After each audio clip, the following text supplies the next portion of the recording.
Yo, guys, how's it going? My name's Phil. I am a photojournalist, photographer, video editor, transit user, and city lover. And today we're going to talk about Baltimore's light rail link.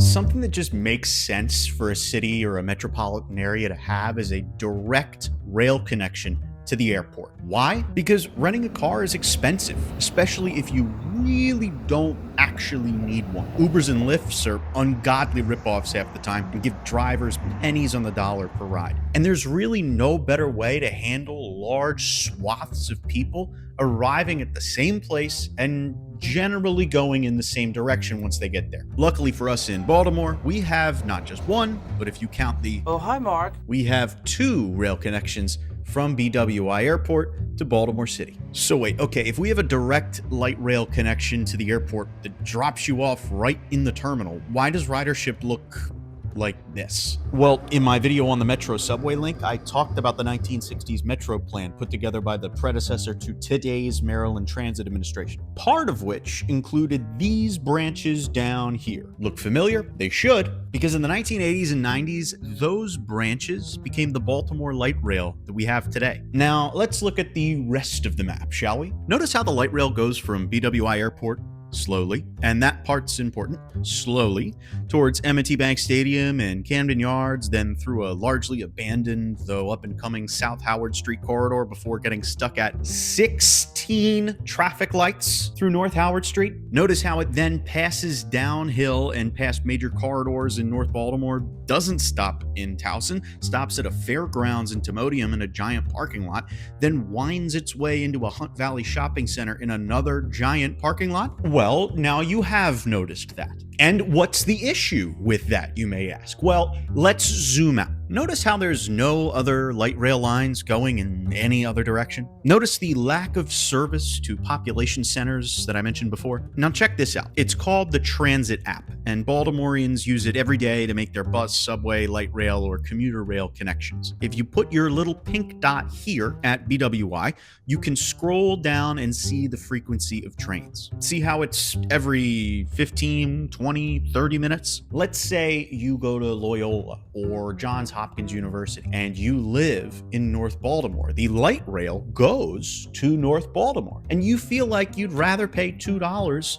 to go to North Baltimore than pay a ton of money for an Uber. Would you wait 25, 30 minutes for a pretty slow light rail ride that drops you off downhill of where you live, or try and catch a far more expensive, quicker ride share? Exactly.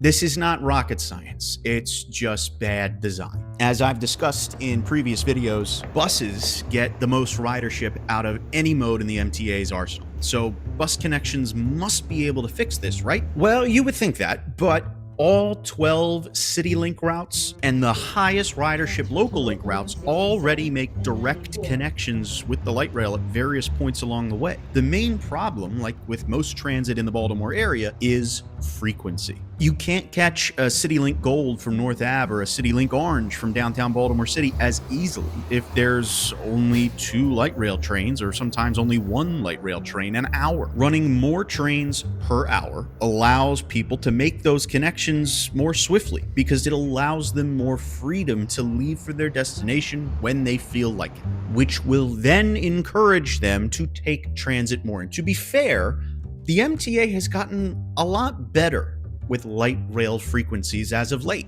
but it's easier said than done. The light rail has 53 total vehicles in its fleet, and in an average morning or evening rush hour, about 30 to 40 are in service. That's firstly not enough vehicles to have, but add to that it takes an average 90 minutes to go from the Hunt Valley station to Glen Burnie or the airport, and you have a recipe for very slow service along a corridor rife with literal roadblocks. To put that into perspective, Boston has a city population just 80,000 more than Baltimore City. And it has a light rail system very similar to ours, though much, much older, that can take upwards of an hour and a half to get from, say, Riverside to Medford. But the MBTA has more refurbished train sets from 1986 at its disposal than the Maryland Transit Administration has total light rail vehicles in its fleet. It also has a higher employee to revenue vehicle ratio, meaning Boston has more operators that can actually run more trains. But this is the real reason Boston's Green Line, which doesn't even connect to the airport the way our light rail does, has much better ridership than Baltimore's. Where it goes. Boston's Green Line services an immensely dense corridor. Caveat, it was built at a time when streetcar and passenger train service was the main mode of transportation for people. And Baltimore's was a delay-ridden brainchild of William Donald Schaefer's obsession with streetcars built on an old freight track. That said, what the Green Line doesn't have a ton of, especially compared to Baltimore, and unfortunately, this is not a positive thing for us, parking lots. You know, places for people to park instead of stores and shops and stuff, and places for people to, spend money and stimulate the local economy. Our land use around our stations along the light rail is horrible. With the exception of Camden Yards and M&T Bank Stadium, there's not a ton of draw to the light rail for most people in the region. And the ones who use the light rail to get to Camden Yards and M&T Bank Stadium often find themselves on shuttle buses instead because the light rail doesn't have the capacity to meet the demand half the time. But again, these are all things that are gradually improving. I'm not saying all this because I think we should get rid of the light rail. I'm saying all of this because we need to utilize it more, actually grow the corridor, and make it better for everyone. But why does it have to be this way to begin with? Why does Baltimore not get the best of the best when it comes to light rail transit? What's in the way? Usually it's three things: money, will, and power. Transit projects are so often derailed by one of those or a toxic combination of all of those things. So let's talk about the first one: money. Transportation projects are not cheap. To put wires above our heads, steel in the ground, signals on the tracks, ballast, gates, and everything needed to run a functional light rail line requires billions of dollars of very real money. To put the cost of infrastructure into perspective for you, the state of Maryland has spent in excess of $1 billion on widening I-95 in Baltimore and Harford counties to make express lanes that aren't expected to move a ton more people than that stretch already does. For that price tag, we could get, on average, 5 miles of light rail. That doesn't seem like a ton, but that's a distance comparable to Towson University to Penn Station, Catonsville to Camden Yards. There's a lot of people that can be reached in a 5-mile stretch. Okay, so what about will? This one has more to do with what politicians think people want. And what that boils down to essentially is more service for less money. Now, as we just discussed, more service can't mean less money. Operationally, it just doesn't pencil out. So why do politicians consistently shortchange transit projects?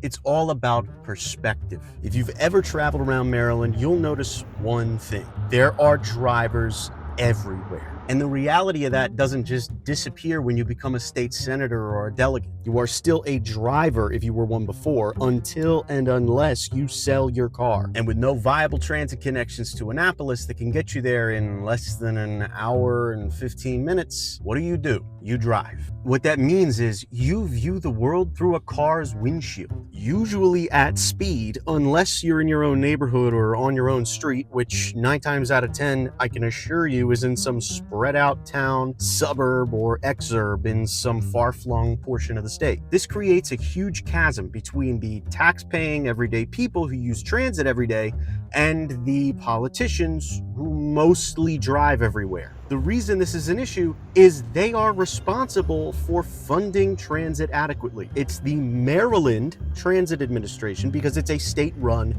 state-funded agency. If politicians only ever hear of poor transit conditions and don't actually have to experience them, they have the direct access to the resources to, and obligation of, doing something about it. But because their constituents tend to have prejudicial views of Baltimore City and view public transportation as not valuable to them, or my favorite, they view riding it just as something poor people do temporarily until they can afford a car, nothing ever gets done for fear of being electorally challenged. That brings us to power.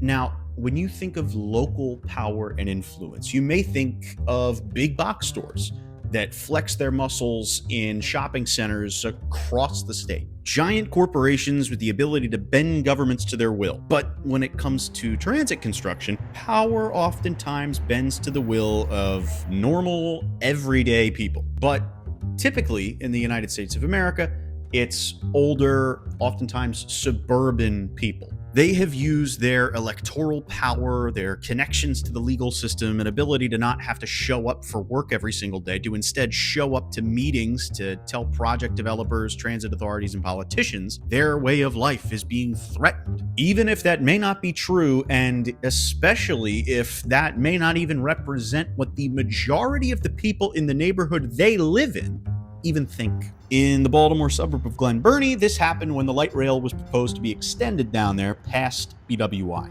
As I talked about on my Metro Subway Link video, they routinely would protest transit expansions, first for the Metro Subway Link, or the subway as it was initially going to be, and unfortunately, they did not stop at protesting the subway. They continued when the light rail was proposed, even going so far as to call it the loot rail, which is something that if you subject yourself to Facebook or general social media comment sections in today's day and age, you will see them still calling it, because they were convinced that the people from the city will come to the rich bastion of Glen Burnie. The cognitive dissonance could not be any greater. And steal their stuff, vandalize their cars, destroy their homes, and tear up their American dream right in front of them. Even though those fears are largely, and in many cases completely, made up. But as we know, there's power in fear, and they know that. It's why this is a giant parking lot, and that's a giant parking lot, and why most stations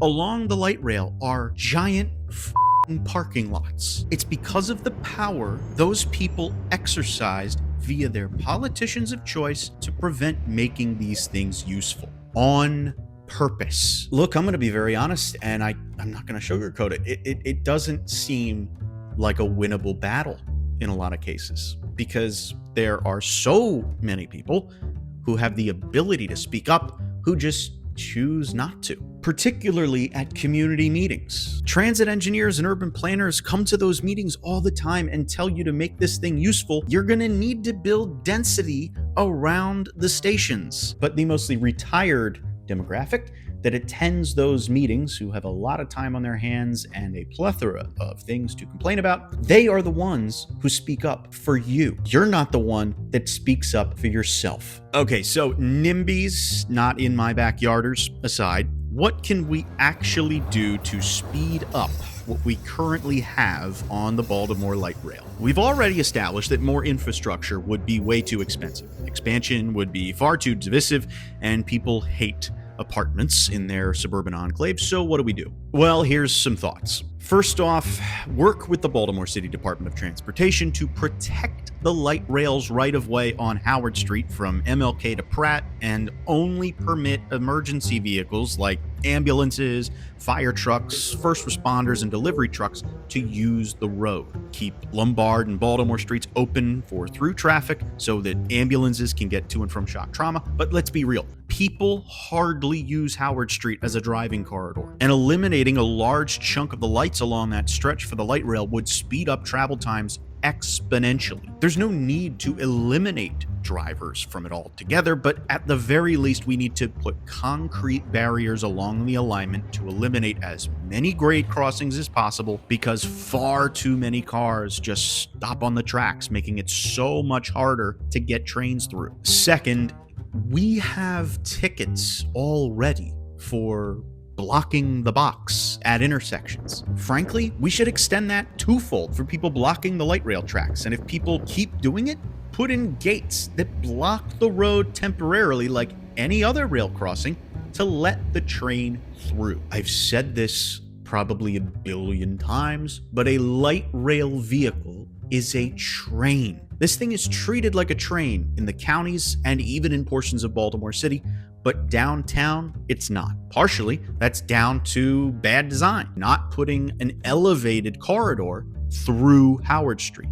But that's not in the cards right now. We have to deal with what we have. Number 3, so long as Governor Moore transit cuts over here doesn't accidentally trigger the ire of the United States Department of Transportation and its Pete Buttigieg-less leadership, we will actually be getting grants for new light rail cars. In the meantime, it's imperative to staff up as much as possible, train as many drivers as we can, and increase our employee to revenue vehicle ratio on the light rail. Lastly, fill the vacant buildings for the love of God. South Howard Street, North Howard Street, this used to be all small businesses, homes, storefronts, and offices. And a lot of that infrastructure is still there. It's a skeleton of its former self, but it's still there. We need grants for small businesses, lower taxes for those willing to open up shop along South Howard Street, especially if they're native or local to our city. We can't just let our city rot in the past, waiting for Godot to open up some giant big box store. Creativity is key, and it's vital for this corridor's survival. Thanks for watching. Appreciate you.